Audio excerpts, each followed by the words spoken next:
Ou aí, pegar uma gripe de vez. nossa, tá meio crime. As crianças ficaram doentes, uma seguida da outra, né? Tudo com gripe. Gripe, resfriado, não sei lá o que é, mas deu febre, Se tudo. preocupou. Mas já passou, já faz parte. Ai, que bom. Nossa, e um mês dá pra acontecer tanta coisa, né? Nossa, passa rápido, né? Ah, sabe o que eu te pedi depois? Pra gente fazer, se a gente poderia mudar pra última semana de cada mês, Claro, por mim tranquilo. as últimas segundas-feiras, a partir do mês que vem, que eu vou ter alguns encontros que vai estar coincidindo, Show? fazer, Porque fazer as toda gurias vez. elas vão escrevendo na plataforma as dúvidas e depois elas, quando elas não conseguem estar aqui junto, Ah, elas olham a gravação da resposta da dúvida que elas ficaram, né?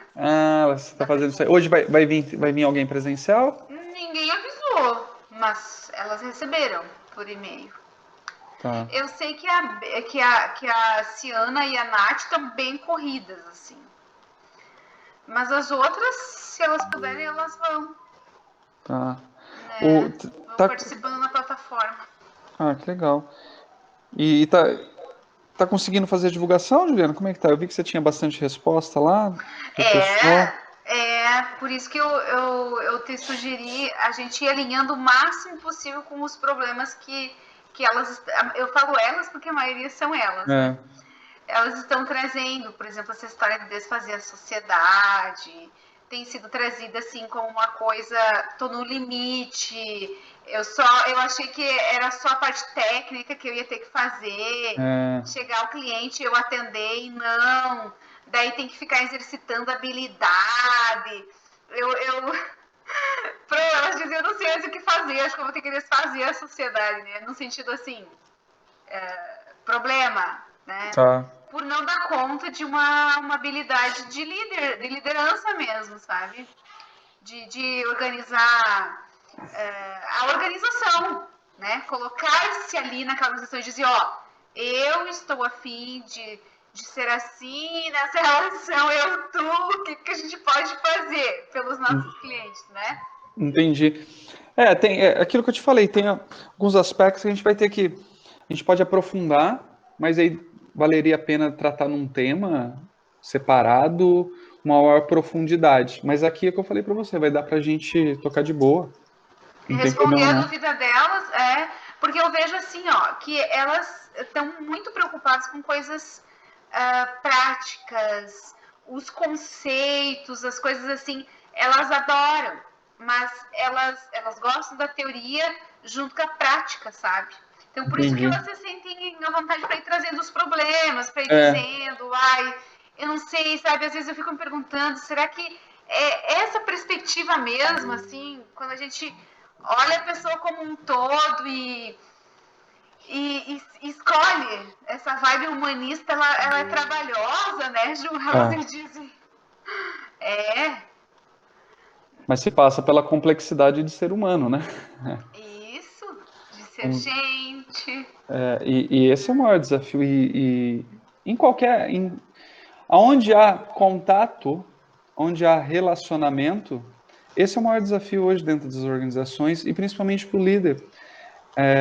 Eu vejo muito a questão, ela não fica só pesada, principalmente quando eles começam a falar de uma liderança onde o ambiente não é saudável, que existe a questão da liderança tóxica, né? Mas é tóxico até para o líder. É ruim Sim, para ele também. Entendeu? Tem essa vertente. Mas por que é dessa forma? É a maneira que ele aprendeu, é o jeito que ele faz. e se distanciou tanto do ser dele que ele nem mais reconhece que não é tão ele, né? E que funcionou no passado. Se o cara ele vem na geração do aprendizado que foi dada a notoriedade do conhecimento técnico e pelo tempo de casa, e funcionou no passado, mas é entender que as competências que fizeram ele chegar até onde ele chegou não são as competências que vai fazer ele chegar onde a organização também precisa. E E como ainda lidar com mais essas tem. situações? É isso que eu lido todos os dias. Como é que tá aí cheio de líder preocupado? Esse é o meu trabalho. E mesmo em organizações já muito bem estruturadas e tudo mais, todos eles passam por esse desafio, porque a gente vem ainda dessa geração que acaba sendo uma competência técnica destacada, e isso daí leva a escalar, né, dentro da hierarquia das organizações. E eu Mas acho que essa questão da cumplicidade do humano que você diz, ela é inerente em todas as áreas, né? Tanto você aí na engenharia, na medicina, não tem mais aquela coisa assim, se é de exatas, então a cumplicidade do humano deixa de lado, né? Que alguém resolve, terceiriza. Não, né? E a área que contemplar ainda mais esses aspectos da liderança humanizada, eu vejo que tende a se destacar no mercado. É um jeito de também lidar com um mercado extremamente em crise, como está agora também na pandemia, pós-pandemia para alguns, né, Fábio? Existe, na verdade, isso é algo é nato do ser humano, né? Tanto essa questão de classificação, de rótulos, de julgamento. Então, é assim, de enquadrar os problemas, ou rotulá-los, ou emoldurá-los como se fosse específica de uma disciplina, de uma área. Só que nós não somos assim, né? Mas isso, a exatas, ela tem um certo viés que leva muito por isso daí, em virtude de identificação de causa-raiz sobre um problema, sobre um efeito. Mas existe uma distorção, porque o que acontece, Juliana? Dentro das organizações, a empresa ela é departamentalizada de uma estrutura que facilita o gerenciamento quando a gente trata de processo. E independente do processo, existem pessoas. Então, quando eu departamentalizo, ou senão quando eu categorizo uma área específica, eu estou desumanizando a organização. Porque eu desconsidero, né, que tudo é relação, tudo é interação. Então, empresas são constituídas por gente, todos os colaboradores são pessoas, são seres humanos, todos os fornecedores são seres humanos, todos os clientes são seres humanos. E se você não entender hoje de ser humano, você não entende de negócio. Então esse viés, o Simon Sinek, que soube apontar bem isso daí, acaba tendo essa, a gente pode dizer, essa visão um pouco míope do que é o negócio, porque o processo, ele não rege a organização, são as pessoas que regem, e as pessoas são, o resultado é resultado das pessoas. Então, entender esse mundo é trabalhar como? Eu gosto de utilizar essa história aqui, né? Acaba sendo não é religiosidade que eu vou colocar aqui, mas é uma tradição espiritual, né? Quando eu estou falando aqui de espiritualidade, independente da religião. Quando Deus criou o universo, ele pegou um pequeno pedaço de si, né? E cedeu a cada um de nós. E aí, são os filhos, né? Em sua sabedoria, deu cada um de nós uma peça diferente.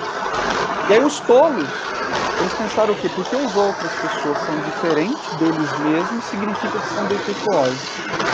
É como se fossem os únicos merecedores do favor de Deus, né?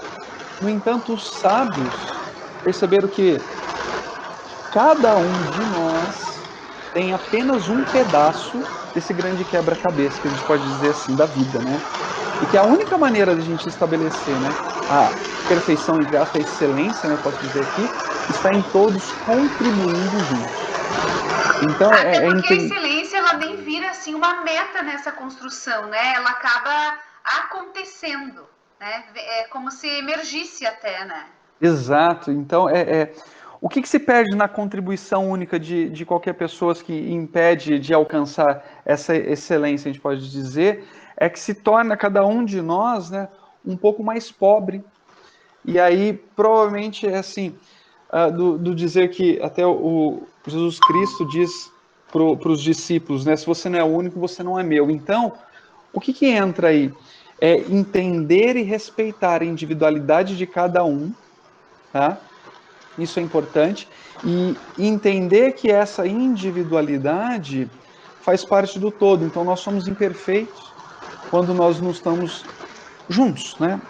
Esse é o quebra-cabeça que deve ser montado. E aí vem desde a formação do eu, desde criança, né? Isso é interessante porque esse eu, ele se forma junto com o quê? Junto com a formação do tu, ou seja, do outro, do nosso cérebro. Então, logo nos primeiros meses de vida do ser humano, a estrutura cognitiva humana ela exige o quê? Para eu me compreender, eu preciso ter uma noção de mim mesmo, uma entidade própria, só é possível se eu tiver um contraponto. Quem que é esse contraponto? O outro, né? Então, para eu me construir o eu preciso do tu. Então, é assim, o outro nunca ele acaba sendo uma ameaça. E aí, dentro do ambiente corporativo, que isso às vezes acaba sendo muito ressaltado, ele é sempre um complemento. Então, eu sou o que sou porque somos todos nós. Então, é entender isso, e numa sociedade isso faz muito parte. Então, essa relação que às vezes é dada pelos valores ou por um propósito comum de negócio, você começa a se deparar que eu tenho o quê? Uma inter-relação para com o meu sócio, para com a minha sociedade, e de ter ali, de alcançar algo a mais do que simplesmente de estar junto no local, né? Então, e aí, dessa formação do eu, que a gente vai percebendo, o primeiro passo tem o quê? De localização, ele começa a identificar o bebê das partes do corpo e acaba sendo o quê? Um espelhamento de uma imagem dela mesma, né? E aí, num segundo momento, tem essa autoimagem. Eu sou composta por pedaços dos outros, aí é onde começa o julgamento. Aí é onde que os pais começam a falar o quê? Ah, você tem a orelhinha da tua mãe, você tem o nariz do teu tio, você tem a teimosia do seu pai. Ah, você é tão irritante quanto a sua tia. E aí começa esses votos de julgamento. Numa sociedade, quando você começa a se conhecer dentro da sociedade, ela começa a se despontar desses pontos também. E essa construção da sociedade começa a ficar um pouco disforme. Então, aí, mesmo quando nós estamos sozinhos, né? Isso acaba gerando pensamentos e sentimentos que revela a maneira como nós experimentamos cada momento.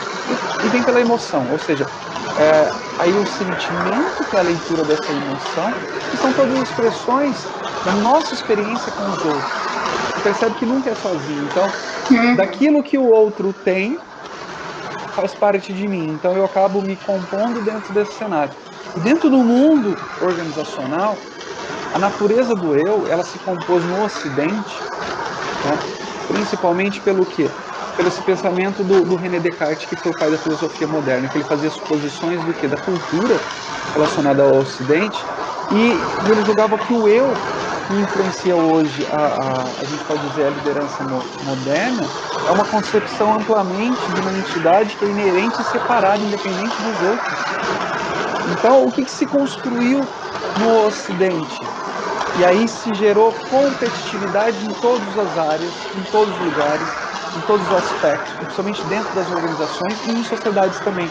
É um que quer sobrepor o outro, um quer ser mais competitivo, porque isso se demonstra notoriedade dentro do ambiente escolar, dentro do ambiente profissional. A meritocracia, de uma forma disforme, reforçou esse ponto de só é sucesso para quem alcança só o pódio, e quem são os outros nessa trajetória. Então isso acaba tendo essa,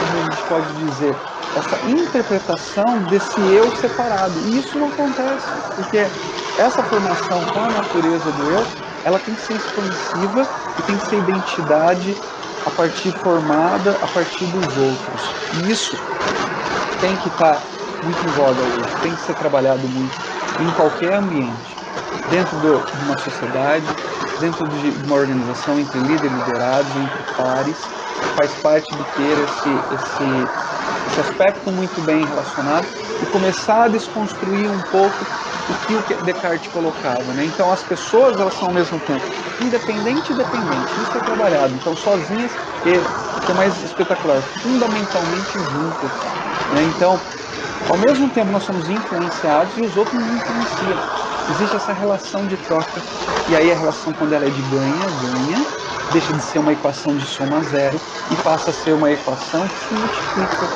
ela se torna muito maior, né? Como a gente falou do último encontro, o todo é muito maior do que a soma das partes. Então, quando a liderança ela descarta o quê? Essa realidade, que as nossas conexões com os outros é essencial para ser quem somos, dentro das organizações, as relações interpessoal começam a virar um problema. E aí o pensamento de Descartes, que pensa logo existe, no primeiro momento parece que é benigno isso daí, né? É ter o eu como humano isolado, como uma unidade fundamental de existência. Acho bem E aí, perigoso.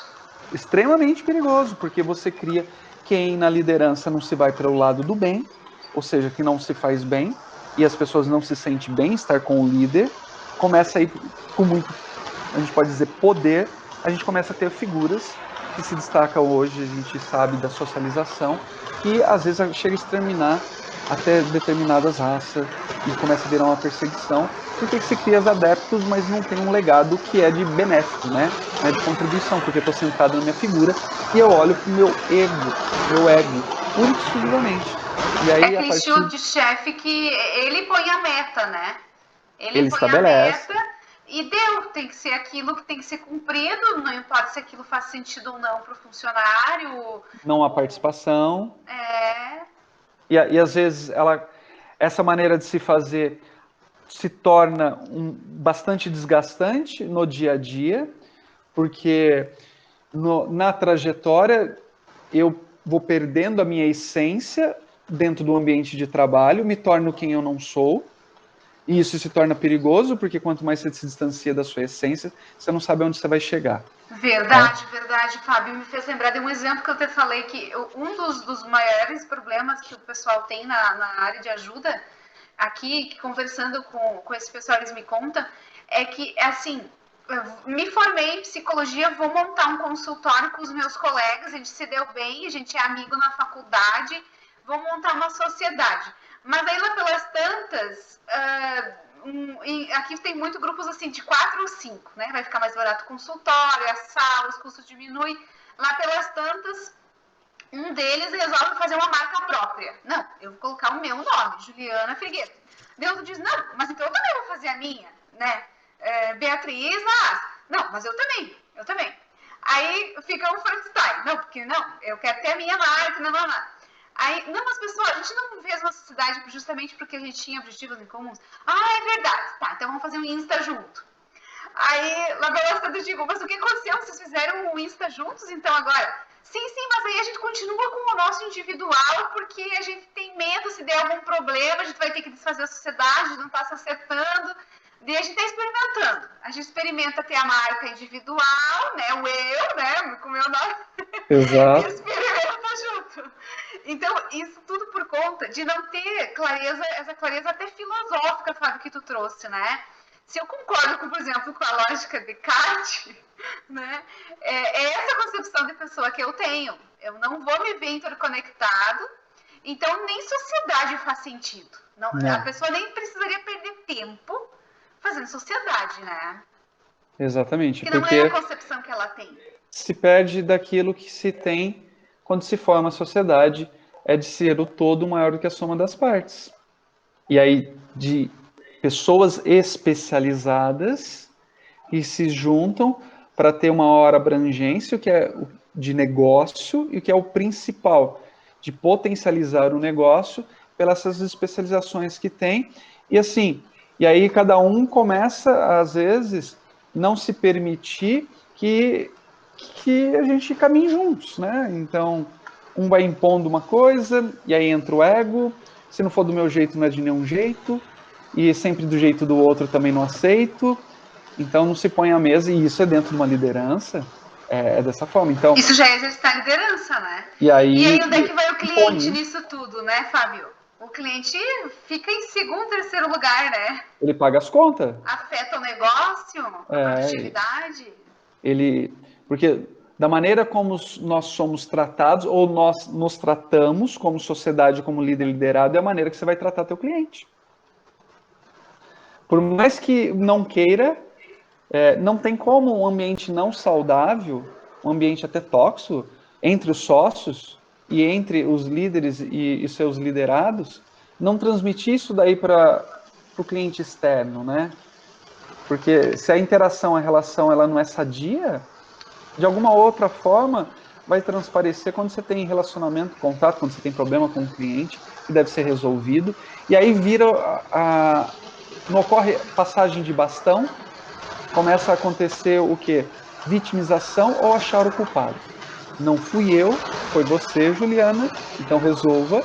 E aí a gente vai se abdicando. E o negócio por si só, o cliente ele percebe isso, né? Ele percebe isso daí. Fala, não, mas eu acabei de passar aqui, eu tive com a psicóloga aqui, agora fui com a fisioterapia, e um começa até, sabe, se percebe e fala, não parece que eu estou no mesmo ambiente, que a psicóloga foi super agradável, e aí eu venho com a fisioterapia, ela entra calada, sai muda, e às vezes o problema sou eu como paciente. O que acontece? Então isso vai desgastando também. E até para gerir, por exemplo, com a secretária, né? Quando começa a contratar, aí vem aquilo que tu diz, né? Que é um termo que a gente não gosta muito, tu não gosta muito, eu também não, da subordinação, né? Vai ter ali uma secretária, alguém para faxina, alguém para gerir, né? Para que a empresa ande. E aí, quando se percebe que todos os trabalhos são significativos e essenciais e fundamentais para ter que fazer, não importa a complexidade cognitiva que se deve empenhar daquilo lá, aí começa a se perder no negócio. Né? Então, porque aí as pessoas, é justamente o que a gente vai tratar aqui do Martin Buber, ele coloca, né? E aí você começa a tratá-los como um objeto, né? Então, e aí entra essa figura do isto, do isso, então eu e isso, então é assim, Paulo Freire já dizia que o ser humano, ele é sujeito por vocação, mas nós somos um objeto por distorção.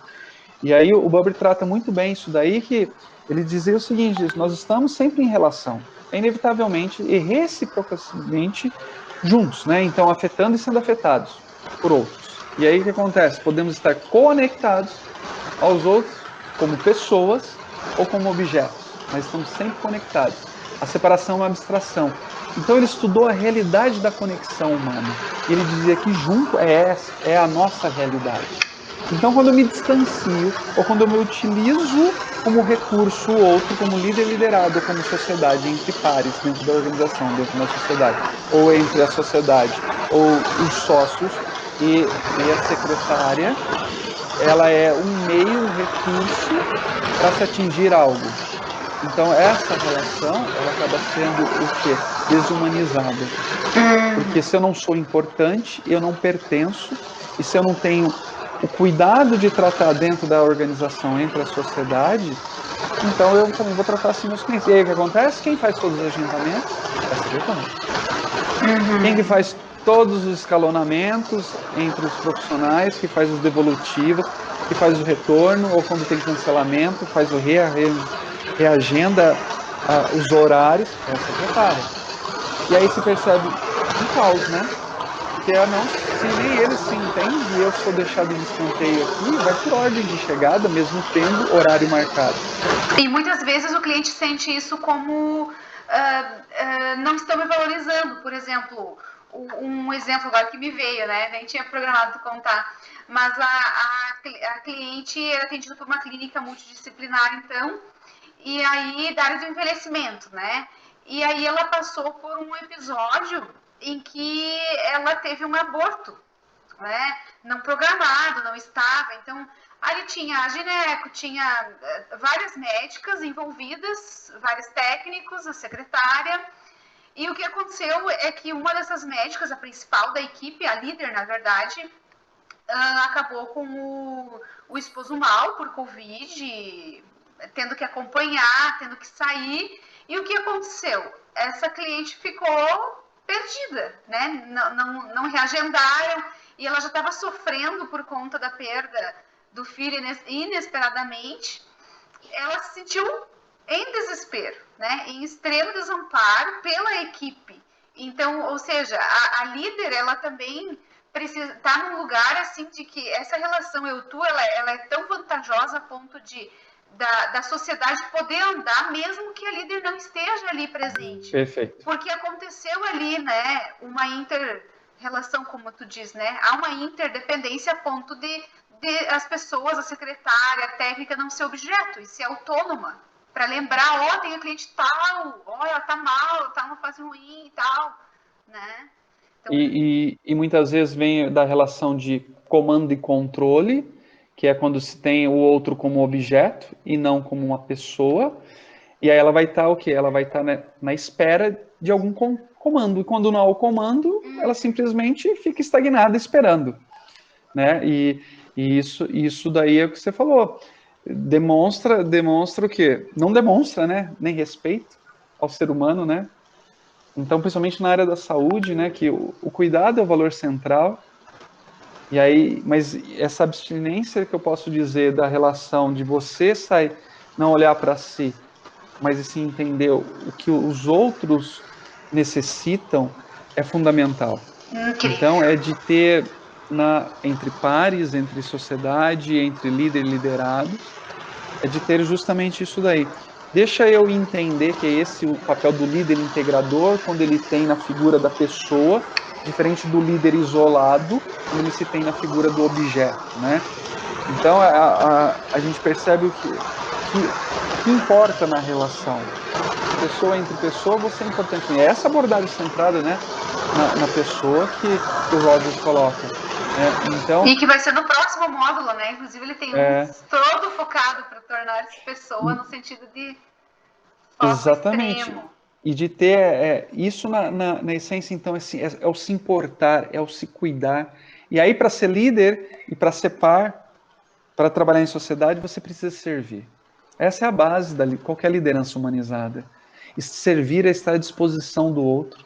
E se servir é fazer o bem do outro e ter como valor central o amor, não pelo seu sentimento, mas pelos comportamentos, né? Comportamentos de comprometimento, de honestidade, de engajamento, de escutatória, de que vai levar pela questão de empatia. Deixe nesse momento eu simplesmente ouvir, né? Então, o líder isolado, o que, que ele usa? Ele vê as pessoas como objeto, que é o meio, né? Para ser usado, e aí, assim, para culpar alguém também quando dá errado. Então, são coisas assim que são ignoradas do ponto de vista da pessoa, né? Então, e aí, se eu não sou importante, se eu não tenho importância para você, eu deixo de fazer parte dessa relação. Porque se eu não te vejo, não te percebo, eu não te reconheço. Então, eu não existo nessa relação. E aí entra o ponto de vista que os outros não importa tanto quanto a pessoa como líder, quanto a sócia que quer pôr ordem na casa, dizendo que vai precisar organizar, mas na verdade ela quer se colocar perante os outros sem estar contribuindo ou colaborando com todos, né? E aí o foco acaba sendo os seus próprios objetivos. E aí esses comportamentos, como eu já disse, ele acaba sendo totalmente centrado em si e não no outro, né? E aí o trabalho, a pessoa, ela quer alcançar seus objetivos, porque eu cheguei lá e as pessoas foram um degrau para que ela pudesse chegar lá. É o contrário de quando você tem as pessoas ao seu lado e não à frente, e juntos nós caminhamos para chegar lá. É mérito de todos. E aí você começa a enxergar o quê? Que, na verdade, não existe o fracasso, o que existe é um resultado. E sempre nessa relação eu ganho. Se eu não ganho, eu aprendo.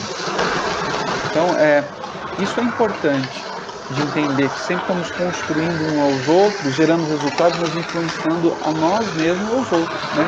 E dependendo de qual modelo que eu vou adotar. Eu vou ser um líder integrador ou vou ser um líder isolado?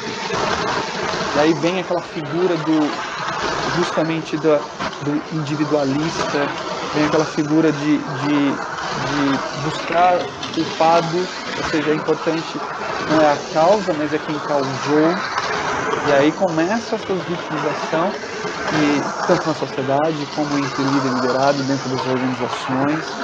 Então, não importa os meios, atingindo a meta é o que vale para nós. E aí se começa a colocar o resultado como um bem maior. Dá para dizer, então, Fábio, que esse não importa os meios, importa a meta, o pensamento maquiavélico, né, de Sim, Maquiavel,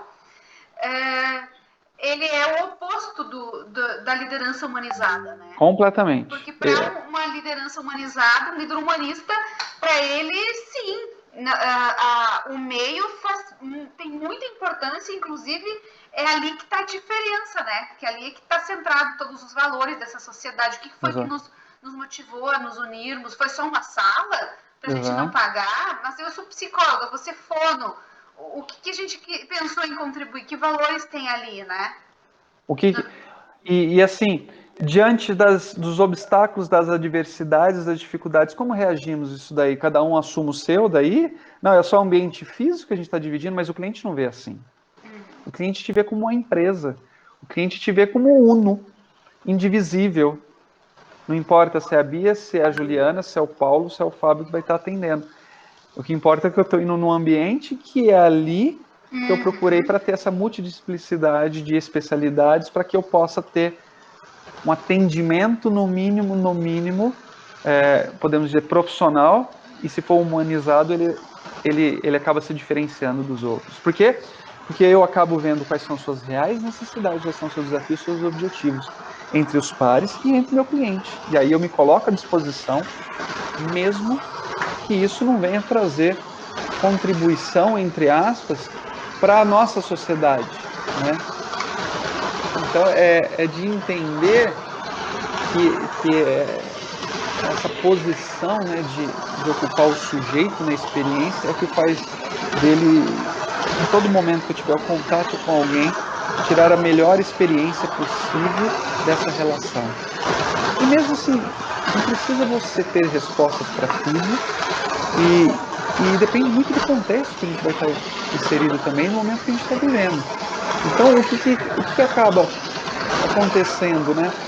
A melhor adequação que se tem quando você sai do centrado do ser humano como objeto ou simplesmente egocêntrico é tentar utilizar a humanização que vai fazer a diferença, não é de saber quem é na relação, é de saber que todos fazem parte dessa relação. Então, de começar a identificar que não é o quanto é inteligente uma pessoa, mas sim em que medida você pode fazer com que as pessoas sejam mais inteligentes, né? Não o quão é criativo uma pessoa, mas em que medida você inspira a criatividade, né? Ou quanto a pessoa é empenhada, mas em que grau de motivação que você pode se desempenhar aqui para despertar isso da pessoa, a torná-la melhores, a torná-las mais resilientes. E aí, eu coloco uma coisa muito importante, Juliana, é o seguinte, para a Bia também. Acho que um papel muito diferencial, eu acho que uma definição de liderança, acho que eu considero dentre N delas, né? Isso é uma coisa que a gente constrói, ele é dinâmico e deve ser de acordo com o contexto, por isso que não se pode rotular. Mas o líder é aquele que faz você chegar aonde você não chegaria sozinho. Então, esse é o papel do líder, né? Então, nessa trajetória, nessa caminhada, é entender que você, como líder, vai conseguir que as pessoas cheguem onde elas jamais chegariam sozinhas. E aí, isso faz com que fazer o bem é estar bem das pessoas e fazer bem feito aquilo que precisa ser feito. Então, tu fala aqui de medidas de provocar essa inter-relação, né? Esse fazer bem feito, em que medida olha para as necessidades do outro e inspira a criatividade, ajuda nisso, ajuda naquilo Exato, que o outro mais precisa. De ter exatamente, não criar aquela relação infantilizada entre líder e liderado, que tudo faz o que eu estou mandando, e parece que a pessoa está bestificada, né? Ela não tem vontade própria, não tem autonomia, não tem pensamento, e ela vira só um objeto realmente. Então, deixa eu ser participativo desde a construção de uma meta e desde se alcançar esse caminho. Então, assim, para o líder, não é o que o líder fala, não é o que ele diz ser, né? As pessoas, assim, é aquilo que ele faz, que vem pelo exemplo, mas as pessoas o veem pela forma que ele faz. Por isso que eu disse que alcançar o resultado de qualquer maneira, de qualquer jeito, não tem sustentabilidade a longo prazo. Porque essa relação é muito pobre, né? É muito rasa você usar as pessoas para conseguir algo que você queira, simplesmente para bater uma meta, atingir um resultado. Isso não se sustenta a longo prazo, isso não se faz uma relação sadia. E as empresas vão adoecendo porque ela não se permite, né, de identificar onde está a causa, e aí o lucro, muitas vezes, ele distorce.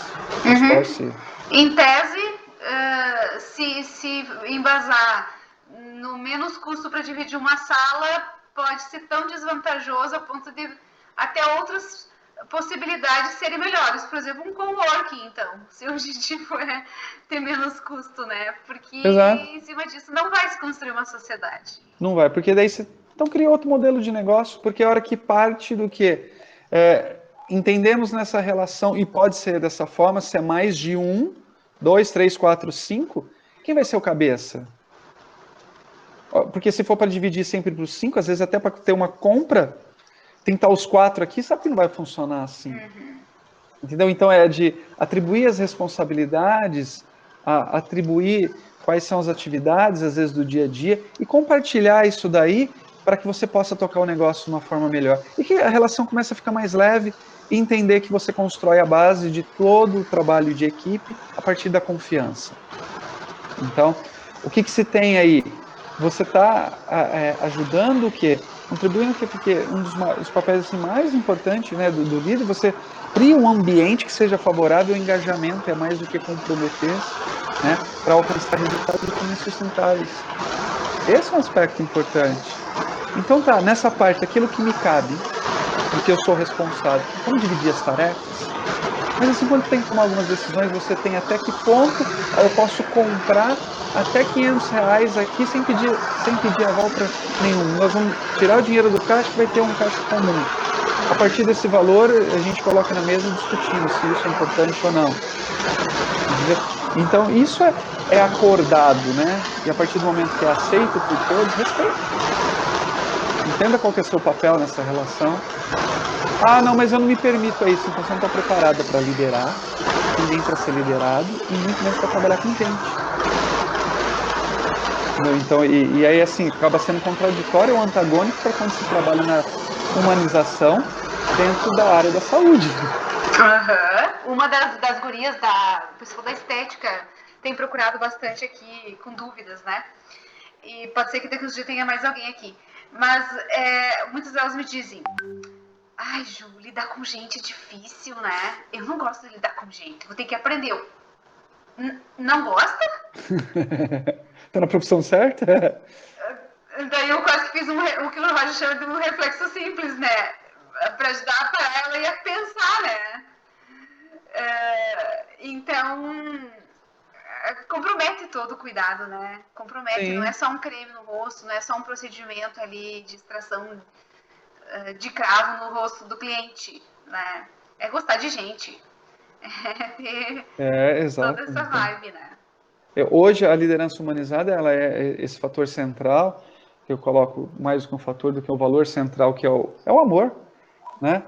Então, o amor, assim, nunca confunda com a questão de, mas eu tenho que amar uma pessoa que nem conheço, ou um líder, ou me associo. Não, mas o amor é quando é traduzido em comportamento. Quais são os comportamentos que você se permite, né, do sentimento?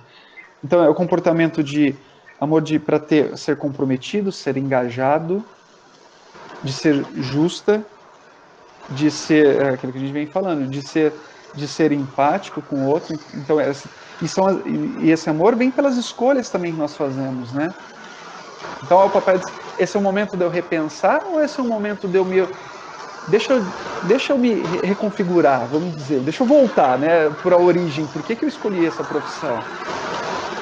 E a distorção que acontece hoje na área da saúde, principalmente em profissões da área da saúde, que se vê o valor financeiro monetário como um ganho, que é traduzido pelo sucesso, principalmente na área médica, e aí você vê durante a trajetória do profissional da infelicidade, mas pela compensação financeira, e você vê as barbaridades que acontecem aí, de erros banais, básicos, de ver aqui no estado de São Paulo, mas quando a entidade da área da saúde médica, que é o Conselho Regional Paulista de Medicina, fez uma prova como se fosse necessário de se fazer para exercer a profissão, mais de 50% não passaram. E assim, o presidente diz o seguinte, só para vocês terem uma ideia, o nível que estão os profissionais que estão indo agora para a área da saúde, essa pessoa que vai estar exercendo a profissão, que vai ser médico, mas não conseguiu atingir o mínimo necessário, ela não saberia identificar uma criança de 2 meses se ela estava com pneumonia ou não. Nossa. Porque entrou ou impulsionado pelo valor da profissão de que vai ter de retorno, né? E simplesmente esqueceu que você vai lidar com gente. Então Isso aqui, Fábio, nos testes, os testes psicológicos, por exemplo, o Zulliger é um teste que eu, quando tem avaliação assim de profissionais para trabalhar em determinado setor de liderança, por exemplo, eu tenho feito, os últimos que eu fiz foram para enfermeiros que iam ocupar um cargo de chefia na área militar. Então, como eles já têm graduação, eles seriam contratados para um cargo de tenente, né? Então, implica em ter, no mínimo, um conforto no relacionamento interpessoal. Então tem um lugarzinho lá no Zulliger, que o Zulliger é um teste que a gente mostra, Fábio, várias manchas de tinta para a pessoa. E tem uma partezinha lá que dá detalhes exatos, mensuráveis, inclusive em números, do quanto que a pessoa tem de conforto ou desconforto com relação a lidar com gente, né? Legal. Relacionamentos interpessoais. E quando aquilo dá vermelho no teste, né, a gente gera ali no programa estatístico, e aquilo dá vermelho, a pessoa está inapta para o cargo. Ela não pode ir. E ela pode até se entender como, nossa, mas Ju, eu já geri um lar de idosos, eu já fui chefe da enfermagem de tal lugar, como é que pode isso e tal e tal. E na medida que ele foi me contando, ou ela foi me contando, que teve vários casos, foram se justificando, né, esses detalhes que tu vem falando, Fábio, do quanto que a pessoa esteve em ambientes e que retroalimentaram aquela visão dela de que, por ser chefe, ela tinha que só mandar e não precisava, então, encarar esse desconforto interpessoal, né? Estava num cargo que a privilegiou, não precisou, porque aquela instituição também precisava daquilo que ela tinha no momento, né? Esse centro no eu, não no eu-tu. Então, até que funcionou. Mas, para isto que você está cogitando, enfermeira na aeronáutica, tenente, né? Você vai ter subordinados, precisa estar ok essa questão. Gostar de gente, estar confortável com gente. Exatamente isso. Então é entender o quanto que isso daí vai impactar realmente. Então, é assim, às vezes as pessoas colocam assim dentro de liderança, eu trabalho muito dentro dessa questão da maturidade emocional, dela, Fábio, mas minha intenção não foi essa. Então vamos analisar como se fosse um triângulo mesmo. Se a tua intenção não era do que você proporcionou, que é um impacto negativo, a ação pela qual você fez, ou seja, se o impacto é negativo, mas a tua intenção era positiva, se está incongruente, faz uma regulação, dá um novo comando. Entendeu? Porque a essência, a sua essência está na intenção. Mas pode ser que o resultado você não alcançou de primeira, e aí sim, dá um novo comando. Faz essa regulação para você entender que a congruência ela vai acontecer a partir do momento que o impacto seja positivo daquilo que eu tenho a intenção. Se é contributivo e colaborativo para o meu colaborador, não tem um porquê ele deixou de bater uma meta, eu vou lá e quase que espanquei o cara. Agredir verbalmente, você está entendendo? Ou não, às vezes ele precisa de desenvolvimento, às vezes ele precisa simplesmente de ser ouvido. Então, o quanto que o líder ele se depara com, ou ele tolera o desconforto do outro? Zero. A pessoa entra na sala dele, ele não vê a hora de dar uma resposta para tirar essa pessoa da frente. É como se fosse livrar-se dela. Não tem paciência, não tem tempo. Não, isso acontece de fato, já aconteceu. Esse livrar-se que você falou foi dito inclusive com essas palavras. Quando uma enfermeira mandou uma cliente minha, técnica de enfermagem, desligar o oxigênio, né, da cliente que estava ali, chegou com sinais de Covid, ia ter que ser transplantada para o hospital, sair dessa unidade de atenção básica e para um nível intermediário, e estava terminando o horário dela, né? E ela disse para essa minha cliente, né? Vamos se livrar dessa paciente aí, desliga o oxigênio e vamos fechar o centro aí que nós temos mais o que fazer. Minha cliente olhou assim para ela e disse, se livrar? Nossa, agora eu entendo por que eu não ia com a tua cara. Ela disse, mesma cara dura, sabe? Agora eu entendo. E disse pra ela assim, pra chefe dela, você não tem um mínimo de empatia.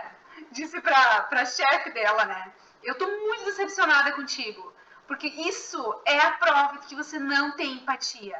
Por isso que eu não ia com a tua cara. Ela disse.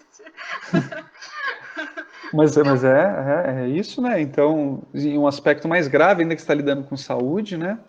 Não, e depois, né, ainda ficou sabendo que essa paciente veio a falecer, super nova, educadora física. Então, essas realidades têm sido cada vez mais, os profissionais de saúde de ajuda estão se deparando cada vez mais em plena pandemia, né? E faz a diferença. Inclusive, olha essa situação, entre a vida e a morte, né? Sim.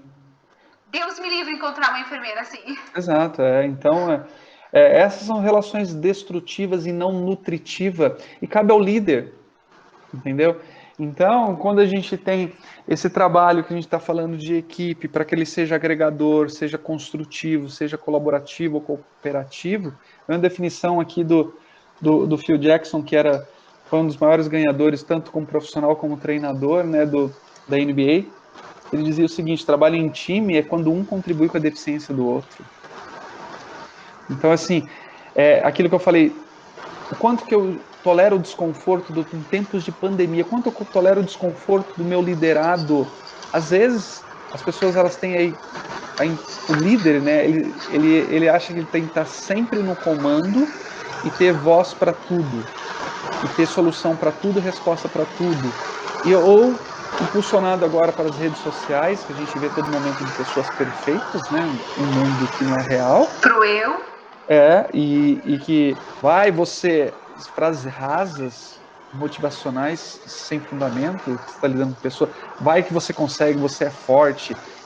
Meu, isso não demonstra força, isso na verdade demonstra fraqueza, porque pode ser que você não tira uma pessoa de um estado que ela não está bem, ou seja, que ela está desconfortável, simplesmente por uma frase de, entre aspas, de impacto. Mas é os que os líderes não humanistas acreditam, que tem um gatilho que, dado um reforço positivo, a coisa acontece. Exato. E se fosse simples assim, né, você se programava, né? Falava para Bia, ó, o passo a passo é esse, viu? O teu colaborador veio aqui, então é só você seguir esse passo aqui. Imagina que vida sem graça que seria, nossa, né? Minha nossa! E essa questão de justamente potencializar o lugar, o ambiente de trabalho é reprovado em estudos. Ainda desde 2014 era comprovado isso. O Sim. Quanto que potencializa o cuidado, o ambiente de trabalho, quando se tem uma liderança dita, né, em muitos estudos, dialógica, né? A gente até falava do termo que dialógico é um termo que o Buber também usava, né? Ter uma relação, cada vez mais relações dialógicas, em que não é monólogo, né? Se constrói, vamos pensar junto. Olha só a necessidade S, o que acha disso, o que acha daquilo. Outro estudo também foi esse de que se comprovou o quanto que... O que foi aqui? Os tipos de liderança, né, Fábio? Em que a liderança ética, que é essa mais humanista, essa humanista no sentido assim do fazer, como tu dizia, né? Fazer o bem, Isso. E aquilo que vai ao encontro de crenças e valores morais de uma instituição que age socialmente responsável, que é essa sustentabilidade que você falava aqui, né? Quando a instituição ela é socialmente sustentável, ela se propõe e o líder está alinhado, tudo flui. Né? As coisas se tornam, o resultado vem como consequência, são mais lucrativas, são mais produtivas, entendeu? E isso acaba acontecendo. Então hoje eu sou um dos embaixadores do capitalista, do capital consciente aqui no Brasil, movimento, né? E lá se prova o Raj Sisodia nos Estados Unidos, que iniciou isso daí, hoje tem mais de 12 países, mais de 4 mil empresas estudadas, que um dos pilares é a liderança humanizada. Então, se demonstra que eles são assim, tudo que você pode imaginar é no mínimo o dobro melhor em lucratividade, em engajamento dos clientes, dos seus colaboradores, em retorno sobre investimento, em resolutiva de problemas perante o cliente, tá? E ser promotor das marcas deles. Então, é no mínimo o dobro do que as empresas que não são. Tá? Eu até discorri a respeito disso daí no artigo que eu escrevi, que empresas notáveis, até gravei um podcast com empresas notáveis com resultados extraordinários é o ponto de encontro da o quê? Da humanização, com excelência em gestão e liderança, e que as diferenças se dissipam e acaba subsistindo o quê? Lucratividade com qualidade de vida e bem-estar no trabalho.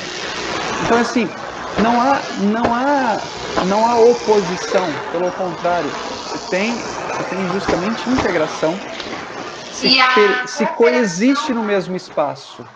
Você ter bem-estar, ser saudável e ganhar dinheiro, e ter lucratividade. Como sócias, não existe essa dicotomia como às vezes é colocada. Ou é só resultado ou é só abraçar a árvore. Não é isso. Né? Então, essa cooperação, esse aspecto de integrador, ele acaba sendo potencializado quando há esse encontro, é da efetividade com afetividade. Fazer acontecer, ter resultado, mas da maneira pela qual eu faço, um valor centrado no outro, valorizando e reconhecendo o ser humano, da maneira como ele é, da maneira como somos, e respeitando. E comunicando isso, né? Está provado aqui nesse artigo de 2021 que é isso que tu fala da cooperação, Fábio, ajuda a atingir os objetivos, inclusive até melhor comunicando eles, seja o que tu vai pôr no site, o que você vai escrever de e-mail, né, para os clientes, e em qualquer contexto, né? Aqui Sim. tanto foi visto num contexto mais assim de saúde, o quanto que valorizar essa singularidade, valorizar cada profissional, um a um, aquela coisa para as massas, Exato. né? Tudo Respeitando isso ajuda. a individualidade. Então, assim, o efeito manada ou os gurus de palco, que são aqueles motivadores que falam para plateias, já começa uma tecnicidade quando o cara vai falar que vai fazer uma palestra motivacional, porque cada um se motiva por motivos diferentes. É motivação intrínseca. Entendeu? Então, essa é a real, verdadeira motivação, né? E pode-se dizer, até fazer uma analogia, como se fosse uma porta que só abre pelo lado de dentro, só você tem a chave. Isso. Então, nesse frio, se você quiser que alguém te aqueça, o real aquecimento eu posso ser um despertar de ser a sua faísca, te incendiando por dentro, mas o combustível é teu. No máximo que eu posso fazer o que é te alimentar um aquecimento com uma fogueira, se vier de mim, mas tem que vir de você. Então, essa motivação extrínseca, ela não é verdadeira, ela não é nutritiva. Sabe, é que nem açúcar. Ela se alimenta enquanto você está consumindo. Por isso que cada vez mais pessoas que consomem esse tipo de conteúdo querem mais. Porque não consegue. Não, eu preciso de algo para se motivar, preciso de algo para se motivar. Na verdade, a motivação real verdadeira está dentro de você. Então, se você está precisando de um fator externo para que isso aconteça, ela não vai ser sustentável. Né? E isso inclui, nessa perspectiva, não é eu quem tenho que obrigar minha sócia, fonoaudióloga, minha sócia, colega, a continuar comigo, né? De jeito nenhum. Pode desfazer ela a sociedade comigo, mas se você tem teus valores, teus propósitos, isso continua a tua sociedade, né? E assim é o líder liderado. O RH não engaja ninguém, porque é arbitrário, é uma liberdade. É da sua decisão, da sua escolha. Nossa, essa coisa do RH não engaja ninguém e sabe, dá o que falar. Eu acho que no próximo a gente vai ter que focar nisso, porque o que tem de gente não centrando assim na pessoa e centrando na dinâmica, no RH, né? Então, qual que é o papel do líder ou do RH? De proporcionar um ambiente saudável que as pessoas que estão ali se permita fazer parte e querer entregar mais, querer fazer as coisas acontecer. Aí sim, essa é a construção. Eu conectei com os objetivos da organização, então eu quero. Exato. Eu alinho meus valores, sou congruente a eles e temos um propósito. E desse propósito me dá direção, me impulsiona para a ação, e com meus valores eu me energizo e motivo e dou sentido para minhas ações. Aí é um casamento. Então, se eu sou desconectado pela minha organização, jamais você vai me engajar. Eu posso ser comprometido, fazer o que é necessário, o que deve ser feito, ser mediano, medíocre para bater as metas, acontecer, mas nada mais que isso. Pode ser até justo nessa relação. Depende do que a empresa espera e depende daquilo que eu busco. Se eu estou aqui de passagem, depende de pessoa, então assim, mas eu sempre digo, não espere pela melhor empresa para você começar a trabalhar. Não espere estar na melhor curso para você começar a estudar. O momento é agora para você se destacar. Porque aí onde que vem o papel do líder qual é o legado que eu quero deixar. E não para as pessoas, deixar nas pessoas. Esse é um papel central.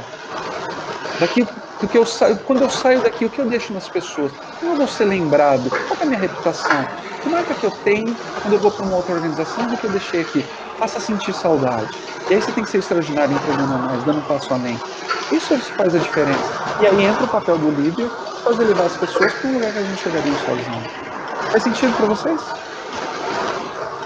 que achou? Deu para responder a dúvida? A dúvida? Então, Fique à eu vontade. tava. Eu tô lendo aquele livro do Carl Rogers, Grupos Terapêuticos. É esse o nome? Esse nós vamos ver Esse mesmo. aqui com o Fábio Grupos de daqui 2 encontro. encontros. Daqui 2. Mas eu achei muito parecido mesmo, porque tem uma parte que eu tô lendo, inclusive, O que Fábio ele é um humanista por fala. natureza, né? Ele fala de 9 objetivos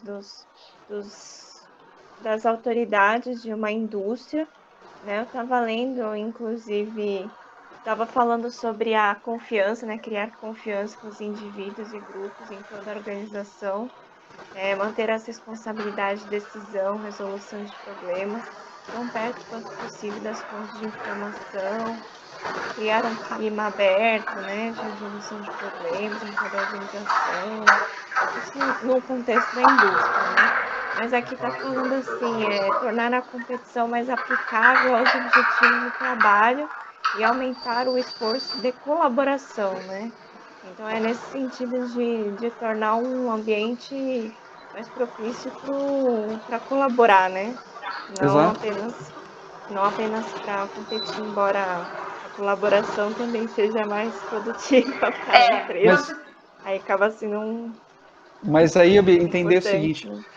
muitas vezes se confunde da questão de evitar conflito a qualquer custo. Times de alta performance existe conflito, mas o conflito é na retórica relacionada ao quê? Conflito das ideias, é da ideologia, e não entre pessoas. Então, o que se vê muito hoje, por exemplo, existe conflito de gerações, não é conflito de gerações, é convívio de gerações.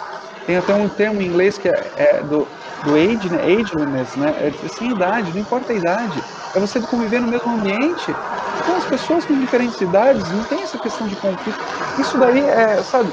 Então são paradigmas que vai construindo nas organizações, porque se a partir daquele colaborador que está ali há 30 anos e o jovem acabou de chegar, se ele entende que eu tenho que evitar conflito a qualquer custo, você vai perder muito em questão de competitividade com a sua concorrência, porque não vai gerar as melhores ideias, não vai ser competitivo do ponto de vista de se superar desafios.